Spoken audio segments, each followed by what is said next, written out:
അതിപ്രസരം നിറഞ്ഞ അമിത ഉപയോഗം മൂലം എത്രമാത്രം ഭയാനകരമായ അവസ്ഥയാണ് ഇന്ന് നമുക്ക് ചുറ്റും നടക്കുന്നത്.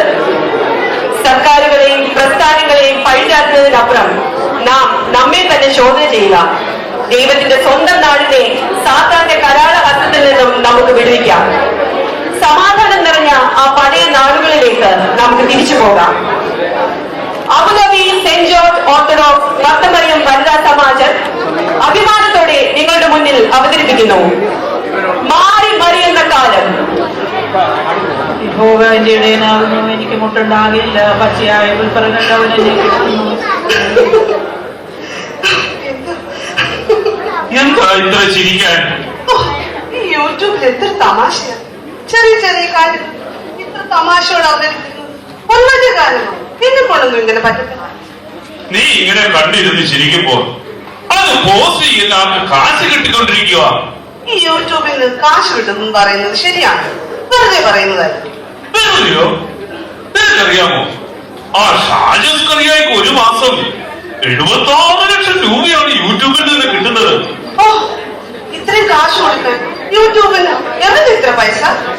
എടി, അവർക്ക് പരസ്യത്തിൽ നിന്ന് കിട്ടുന്നതാ. എന്നാ പിന്നെ നിങ്ങൾക്കൊരു യൂട്യൂബ് ചാനൽ നടത്തിക്കൂടെ മനുഷ്യ? എന്നോട് എന്തിനാ ഇത് പറയുന്നത്? നിനക്കങ്ങ് തുടങ്ങിക്കൂടെ?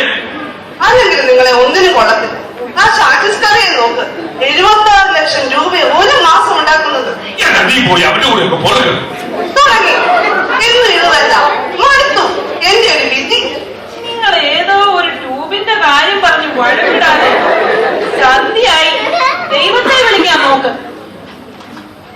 അമ്മേ, എനിക്കൊരു മൊബൈൽ വാങ്ങിത്ത. എന്റെ മൊബൈൽ ആകെ പോയി. എന്റെ മോനെ, എന്റെ കൈ പൈസ ഇല്ല. എന്റെ മൊബൈൽ കണ്ടു. ഇതൊന്നും മാറ്റിത്തരാൻ പറഞ്ഞിട്ട് എത്ര നാളായി. ഞാനും ജോലി ചെയ്യുന്നുണ്ട്. പറഞ്ഞിട്ട് എന്താ കാര്യം? 5 പൈസ എടുക്കാൻ എന്റെ കയ്യിലില്ല. ഇത് അപ്പനോട് ചോദിക്കും. ഞാൻ കേട്ടു. ഇവിടെ അടിച്ചു വെച്ചിരിക്കുമല്ലേ നീ ചോദിക്കുമ്പോ എടുത്ത് തരാൻ. നീ പഠിക്കുന്ന കാര്യത്തെ പറ്റി ചിന്തിക്കും. എങ്ങനെയെങ്കിലും എക്സാം എഴുതി പാസ്സായി ഒരു ജോലി കണ്ടുപിടിക്കാൻ നോക്കണ. അമ്മേ, അപ്പ, ഞാൻ ക്ലാസ്സിലേക്ക് പോകുവാണേ. ഓക്കെ മോളെ, ടേക്ക് കെയർ. ശരി മോളെ, പോയിട്ട് വാ. ഈ സന്ധ്യാസമയത്താണോ പെൺകുട്ടികൾ പുറത്തു പോകുന്നത്? കലികാലമല്ലാതെ എന്തു പറയാൻ. എന്റെ പൊന്നു ഗ്രാൻഡ്മ, പാല വെക്കല്ലേ. ബായ്.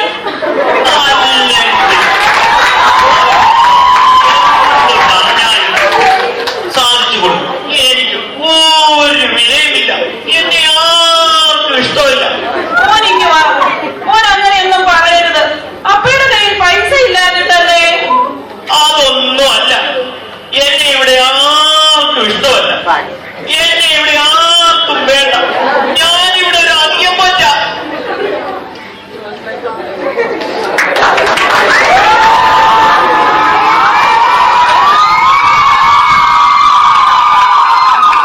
നമ്മുടെ ക്ലാസ് പാർട്ടിക്ക് ഒരു ഓളമില്ലല്ലോ. നമുക്കൊരു ഡാൻസ് കളിച്ചാലോ? ഇതെന്താ കളിക്കും? എന്നാൽ അവരെ കൂടെ വിളിക്കും.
പപ്പയും മമ്മിയും അന്വേഷിക്കും.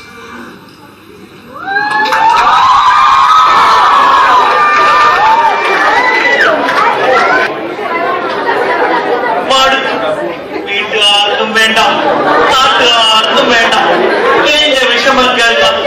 എന്റെ വീട്ടിൽ ആർക്കും സമയമില്ല. ശരിയാണ്. പണിയടാ പണിയടാ പണിയടാ, ഇത് മാത്രമേ എന്റെ വീട്ടിൽ കേൾക്കാനുള്ളൂ. ഈ വിദ്യാഭ്യാസം കണ്ടുപിടിച്ചവനെ എന്റെ കയ്യിലെ കാര്യം കിട്ടിയാൽ ഞാൻ തല്ലി കൊന്നേനെ. മനസ്സിന് ഒരു സുഖവുമില്ല. എന്താ മക്കളെ, മനസ്സിനൊരു സുഖമൊക്കെ വേണ്ടേ? സുഖം കൂടി ഇങ്ങനെ ആറിപ്പാറി നമുക്ക് നടക്കട്ടെ. ഈ സാധനം കഴിയിലൂടെ ഒട്ടിച്ചു വെക്കും. ചോദിക്കാൻ കഴിക്കുന്നത് പോലെ കഴിച്ചാൽ മതി. പിന്നെ നിങ്ങൾക്ക് മനസ്സമാധാനം കിട്ടും. എന്താ ഇത്? അതൊന്നും നോക്കണ്ട, കഴിച്ചിട്ട് എങ്ങനെയുള്ളത് വിവരം പറ.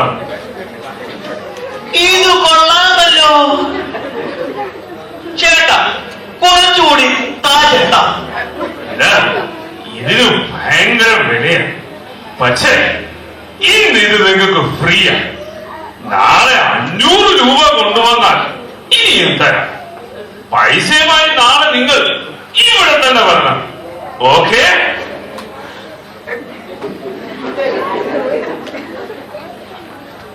നിങ്ങൾ വിഷമിക്കേണ്ട, പൈസ ഞാൻ കൊണ്ടുവരാം. നിങ്ങൾ രാവിലെ ഇതേ സമയത്ത് ഇവിടെ വന്നാൽ മതി.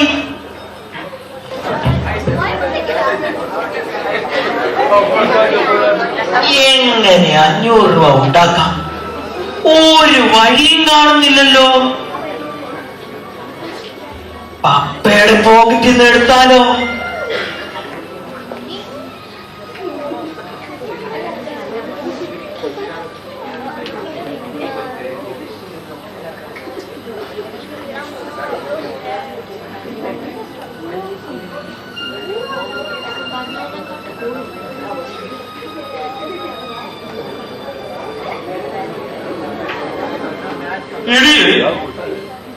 കുഞ്ഞിന് വിഷമമായെന്ന് തോന്നുന്നു.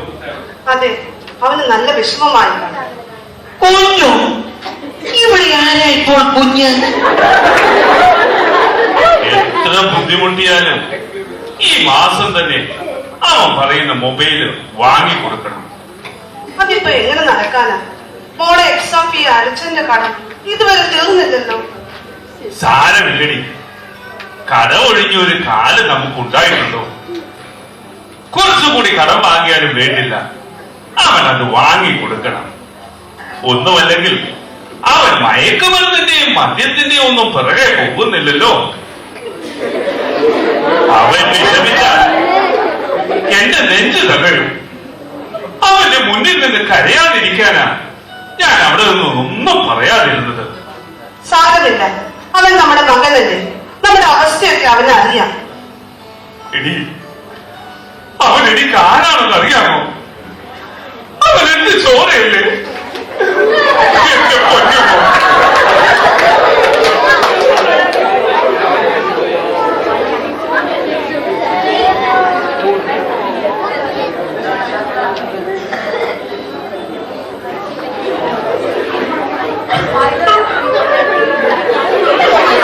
പഞ്ചാഗ്നി മധ്യേ തപസ്സു ചെയ്താലും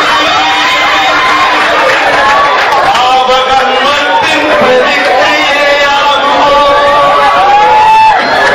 പഞ്ചാഗ്നി മധ്യേ തപസ്സു ചെയ്താലും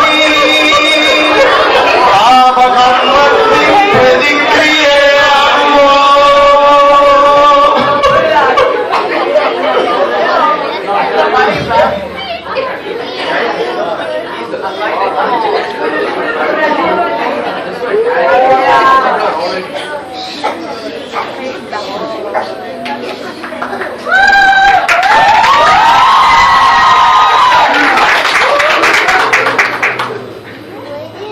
ഹലോ, എടാ, നമ്മൾ പറഞ്ഞ അതേ സ്ഥലത്ത് ഇപ്പോൾ തന്നെ എത്തണം.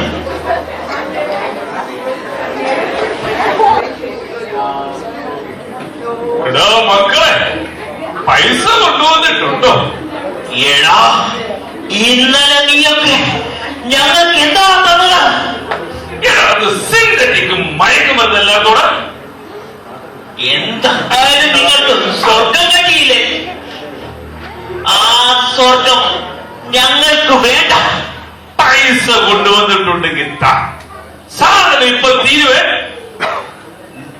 നിന്നെയൊന്നും ഇത് വിൽക്കാൻ ഞങ്ങൾ സമ്മതിക്കില്ലടാ. ഈ കോളേജിന്റെ പരിസരത്ത് ഇനി നിങ്ങളെ കണ്ടുപോകരുത്. കാരണം നീ എന്ത് ചെയ്യണം?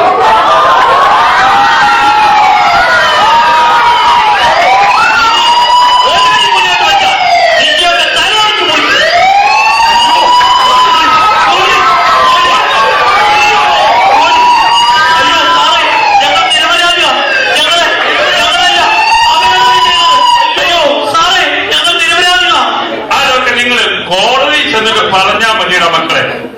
സ്റ്റേഷനിലോട്ട് നടക്കാൻ. അടുത്ത ഒരു രംഗത്തോടുകൂടി 2025 മത്തമറയിൽ വനിതാ സമാജത്തിന്റെ സ്കിറ്റ് ഇവിടെ പൂർണ്ണമാകുന്നു. ഇതിൽ പങ്കെടുത്തവരും ഇതിന്റെ പിന്നിൽ പ്രവർത്തിച്ചവരും അഭിനയിച്ചവർ ഷിബു അച്ചിൻകുഞ്ഞ്, സാറ ടിജോ, പവിഴം റോണി, ഡാനി അനിൽ, മഹിമ ജോർജ്, ജോൺ എബ്രഹാം ജെയിംസ്, ജോർജി കെ റോണി, ആരോൺ ഷാജി വർഗീസ്, ജെറോം ജോൺ ജേക്കബ്, അനിൽ ബൈജു, മികൻ ചെറിയാൻ മനോജ്, സെറീന ബെന്നി, ആൻ മേരി റോയ്, അബിയ ജോജി, ഷാരോൺ മാത്യു, ഷെഫി മാത്യു. ശബ്ദം നൽകിയവർ അനിൽ ഫിലിപ്പ്, ജോമോൻ ജോർജ്, കവിത പടിക്കൽ, ജിജി ജോൺ, സംഗീത ബിനു. സാങ്കേതിക സഹായം ഡാനിയൽ, മിനി ബെന്നി, മനോജ് തോമസ്, തോംസൺ ജേക്കബ്.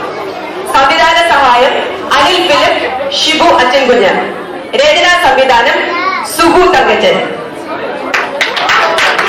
അയ്യോ അയ്യോ, ഇവരുടെ മോനെ പോലീസ് പിടിച്ചുകൊണ്ട് പോയി. ഇവരുടെ മോനെ പോലീസ് പിടിച്ചുകൊണ്ട് പോയത്.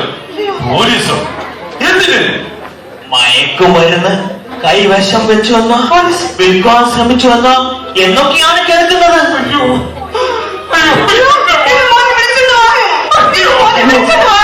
എന്റെ മോനെ, അയ്യോ എന്റെ മോൻ. ഇപ്പോൾ കരയാൻ വന്നിരിക്കുന്നു. ഇത്രയും നാൾ എന്താ അവന് വേണ്ടി കരയാതിരുന്നത്? സന്ധ്യയായാൽ പാട്ടുപാടി വേദപുസ്തകം വായിച്ച് പ്രാർത്ഥിക്കാതെ ചോറ് വിളമ്പില്ലായിരുന്നു. അങ്ങനെയാണ് ഞാൻ ഇവനെ വളർത്തിയത്. അങ്ങനെ തന്നെയല്ലേ നീയും വളർന്നത്? ഇപ്പോൾ സ്വന്തം മക്കളുടെ കാര്യം വന്നപ്പോൾ പാട്ടില്ല, വേദപുസ്തകം വായനയില്ല, പ്രാർത്ഥനയില്ല, സന്ധ്യയെന്നോ രാത്രിയെന്നോ ഇല്ല. പിള്ളേരവർക്ക് ഇഷ്ടമുള്ളപ്പോൾ പുറത്തു പോകും. നിങ്ങൾ സർവ്വസമയവും മൊബൈലിൽ നോക്കിയിരിക്കും. അടുക്കും ചിട്ടയുമില്ലാത്ത ജീവിതം. അവൻ ഈ നിലയിലായി തീരാൻ വേറെ ആരുമല്ല, അപ്പനും അമ്മയും എന്ന നിലയിൽ നിങ്ങൾ തന്നെയാണ് കാരണം. നിങ്ങൾ പാർട്ടിക്ക് പറഞ്ഞു വിടുന്നുണ്ടല്ലോ. നിങ്ങൾ പള്ളിയിലേക്ക് അവനെ നിർബന്ധിച്ചു വിടാറുണ്ടോ? ദൈവവിചാരമുള്ള ഒരു കുഞ്ഞും വഴിതെറ്റി പോവില്ല. അവൻ എന്റെ കൊച്ചുമകനാണ്.